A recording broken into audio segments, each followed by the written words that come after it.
Aloha! Today I'm taking you a little bit further west on the island of Kaua'i. Come on, let's go. And we're in the small town of Kekaha, and it is a very quiet and quaint town. There are still many remnants from old plantation days, everything from sugar mills to old houses, and of course, generations of families who have lived here.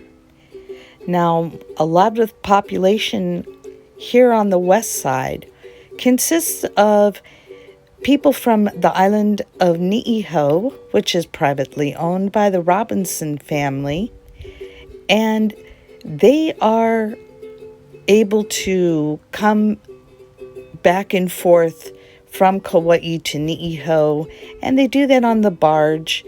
And so we have a lot of families that not only live here in Waimea and Kekaha on the west side, but also on the island of Ni'ihau.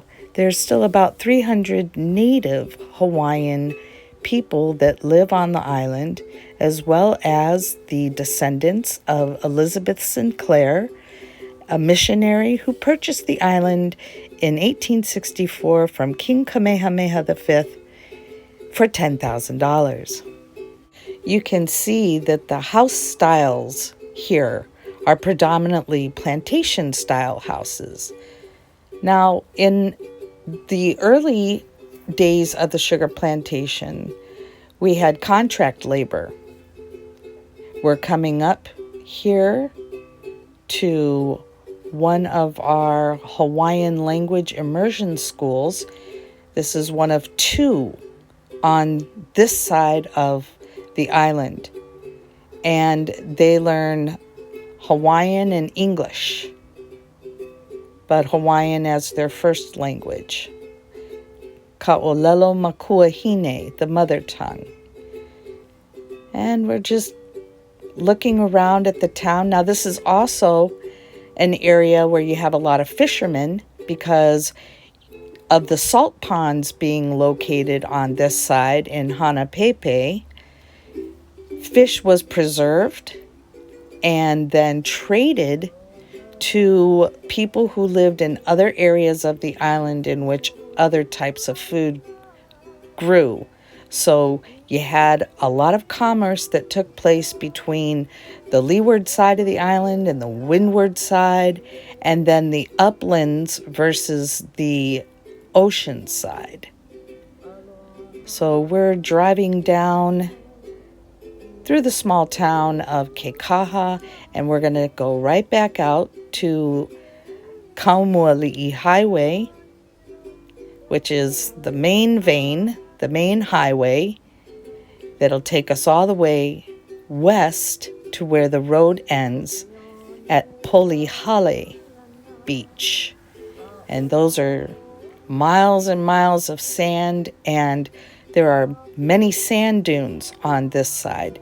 As you drive further west, we have the Pacific Missile Range Facility.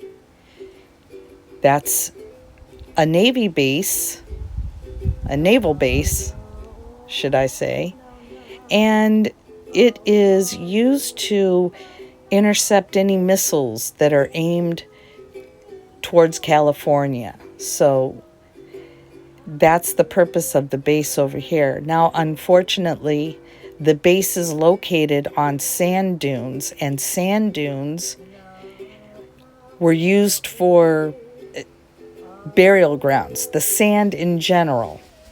So there was a lot of controversy back in the 80s with this military base, but we can all see that when imperialism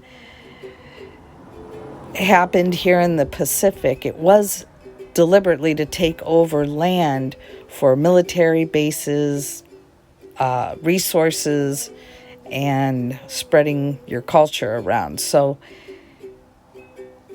here it's controversial because of where it is located on burial dunes.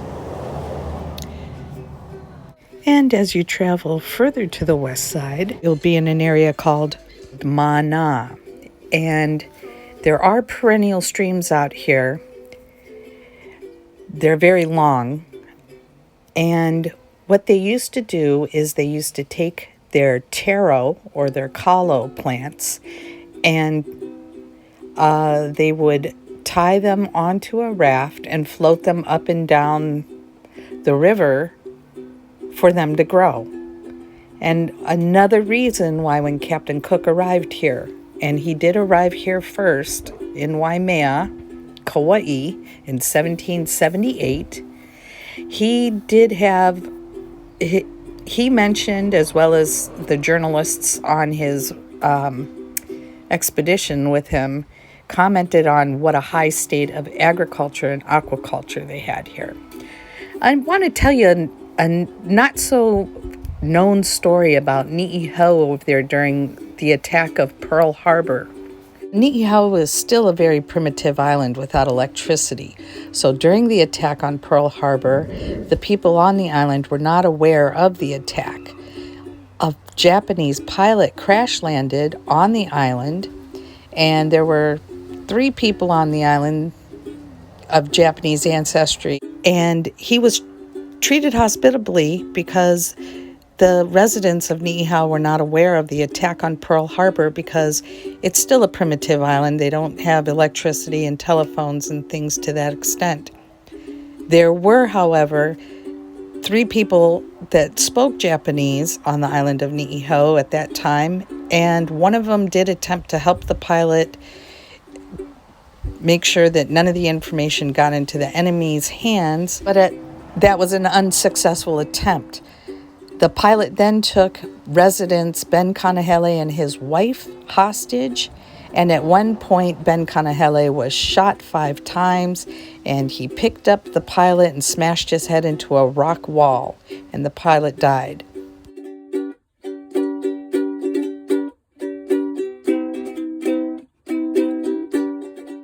And that's how the little island of Ni'ihau became involved during the Pearl Harbor attack.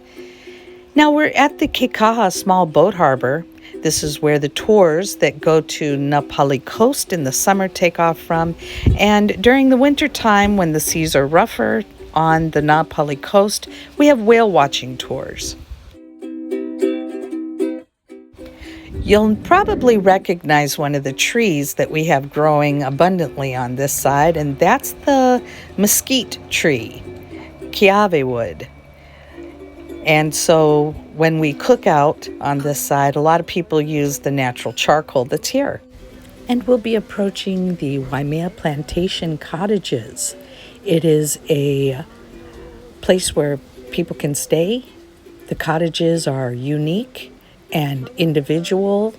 They have anywhere from, I think, 1 to 3 bedrooms. And you're staying right on the west side, just yards from the beach. It's a beautiful area. Now you're going to notice something new from the last video that I did entering Waimea.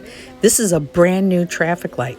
It's not even on yet on this day that we went through Waimea.